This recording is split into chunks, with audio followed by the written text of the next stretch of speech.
therapist and as mental wellness trainer also. So many people, when they are not well mentally, what are the techniques, what are the methods they need to keep in mind, or is it same or it is also divided into gender कि लड़कियों को या महिलाओं को ज्यादा depression होता है या मर्दों को नहीं होता या दोनों को ही सेम प्रॉब्लम्स होती हैं? What is as per you, because I know that you deal with so many clients on daily basis, so can you share your thoughts on this? Okay, good evening, everyone. See, the first thing is that what actually is depression? And depression, irrespective of the danger, hits you. Depression किसी को भी हो सकता है. Depression का main reason क्या होता है? Depression happens when you are suppressing your emotions. So that suppression of emotions, usually we see कि अगर औरतें सप्रेस कर रही हैं इमोशन तो इट लीड्स टू डिप्रेशन, और अगर मर्द सप्रेस कर रहे हैं अपने इमोशंस तो it leads to aggression. Alright, but now the thing is that we are talking of equity here. Equity also means say giving equal opportunity, एक समान अधिकार देना है. बट साथ में इक्विटी का मतलब ये भी होता है कि हमें लोगों को इंक्लूड करना है. It also means inclusion. It also means that we need to embrace each and every person as they are. So in healing we say a very nice thing. We say I see you and I love you, which means however you are, आप जैसे भी हैं, भले आपका रंग क्या है, आपका साइज क्या है, आपकी कटकाठी क्या है, आपका जेंडर क्या है, बट देन आपका क्या बैकग्राउंड है, irrespective of that, I see you and I love you. That's what we talk about, and that is what equity in true sense actually means. So depression की जहाँ तक बात है, why do men or say women have depression? I would not like to categorically talk about men and women, because as a healer, when I sit with a client, जब मैं client के साथ बैठती हूँ तो मेरे लिए gender नहीं होता है, because आदमी या औरत के आप ये कह लो कि बॉडी के पीछे एक सोल होती है, एक पर्सन होता है, एक ह्यूमन होता है, और उस ह्यूमन को ट्रस्ट मी सेम फीलिंग्स होती हैं.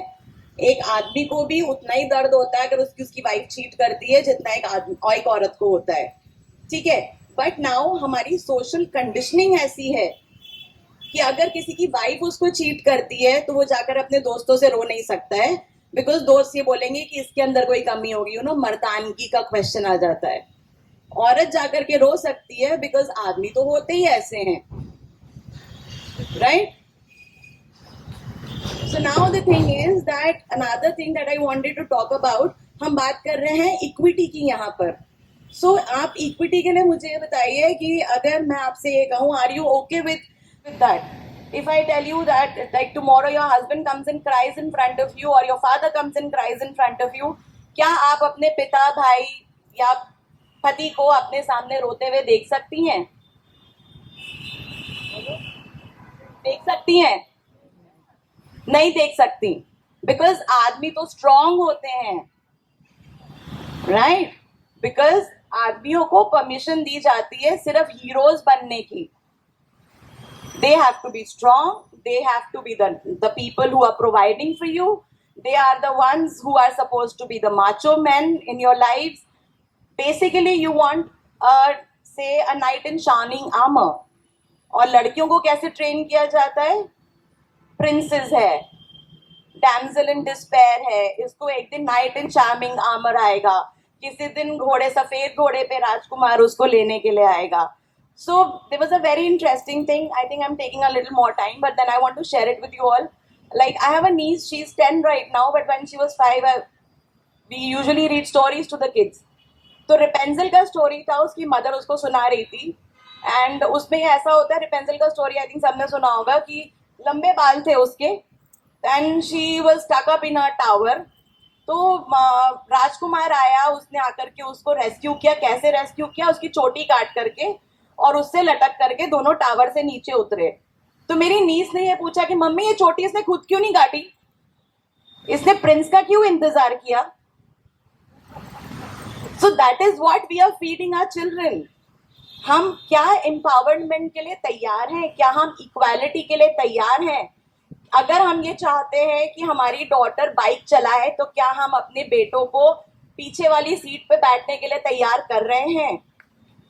अगर हमने अपनी बेटियों को सिखाया है या हम सिखा रहे हैं कि उनको अपना करियर बनाना है, तो क्या हम अपने बेटों को खाना बनाना सिखा रहे हैं? सो मैं दुनिया की बात नहीं करूंगी, बिकॉज मैं ये बिलीव करती हूँ कि द चेंज हैपन्स और it begins from with in. So we need to be the change that we want or we are expecting from the society. So are you willing to be that change? Are you okay with your son playing with a doll? Are you okay with your daughter playing with Hot Wheels? Are you okay with your son falling down and crying and not telling him कि बेटा लड़के रोते नहीं हैं? Because जो लड़के रोते नहीं हैं वो बड़े होकर के अपनी बीवियों को रुलाते हैं. Reason being, क्योंकि वो अपने इमोशंस को सप्रेस करके रखते हैं. तो एज अ हीलर मेरे पास जब आदमी आते हैं हीलिंग के लिए, बहुत क्लोज्ड होते हैं, बिकॉज इमोशंस तो फील करना उनको सिखाया ही नहीं. क्या मर्द को दर्द नहीं होता? भाई होता है, लेकिन वो बोलता नहीं है. Please understand that for me a person is a person, not a man और अ वुमन.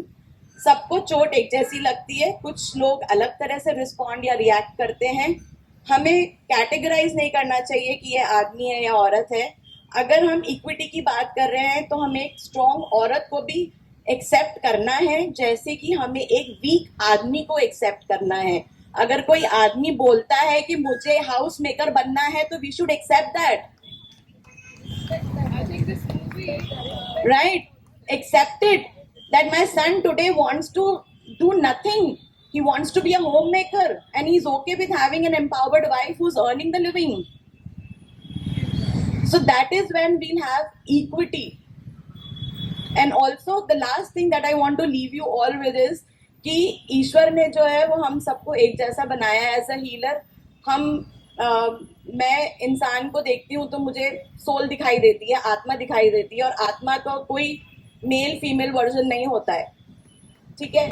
तो जब ऊपर वाले ने हमारे अंदर कोई डिस्क्रिमिनेशन नहीं किया, उसने हमको शिवा और शक्ति दिखाया, हमको अर्धनारेश्वर दिखाया, उसने हमको महाकाली दिखाई तो महागौरी भी दिखाई, उसने हमको शिव दिखाए जो कि सती की याद में कितने वर्षों तक विलाप करते रहे, तो उन्होंने हमें भैरव भी दिखाया. तो जब ऊपर वाले ने, जिसने हमें बनाया है, हमें हमारे बीच में डिस्क्रिमिनेशन नहीं किया, तो मैं और आप कौन होते हैं? Right? So I leave you with this thought. Thank you so much for listening to me. Thank you so much, Ms. Priyanka. I think so wonderful thoughts that we need to change from within. और जो कहते हैं ना, कुछ भी काम करने के लिए अगर हम खुद से शुरुआत करेंगे तो शायद वो सबसे बड़ा चेंज होगा.